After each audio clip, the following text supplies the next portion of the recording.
Reconstructing this process using forensic timeline will help you understand better how information exchange occurs between who and under what conditions. The y-axis tab marks the location from east to west. The x-axis below are time indicators. According to the x and y-axis, I mapped out physical locations of each character using different colors. The black represents the arrested students, purple for a student leader, blue for student protesters, green for citizens or public, red for the government, yellow for the police and army force, and lastly, pink for the royal. The circles and square indicates where informations are being exchanged. Circles represent the direct exchange, face-to-face, or exchanges between individuals. The square represent indirect exchange, often through media. The rectangle shapes located on top of places where a different character meets is the indicator of what kind of information sent by who are influencing the crowd at that moment.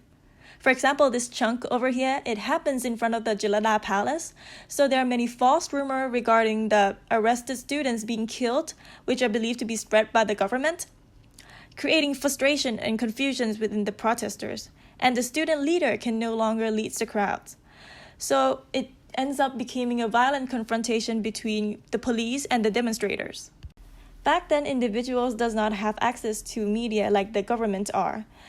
So it is easier for government to spread fake news, false accusations toward the students, persuading the public to support them.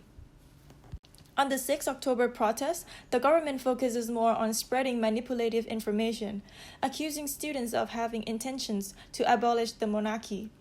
As a result, they quickly gain supporters from the public overnight, and that day ended up becoming the most tragic student massacre in the history of Thailand. The effect of these two political acts are still present today. So the white boxes with borders indicates how willingness each characters of the stories are willing to reveal their point of view and where do they choose to give their information to.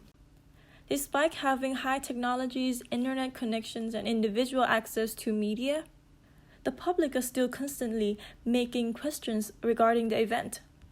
The amount of questions being made just tell you how unclear the event is to the public. The event became forbidden and has never been brought into real discussions, which is one of the most essential thing in an event like this. People need to have access to all information from all perspectives, and able to have an effective opinion or judgment.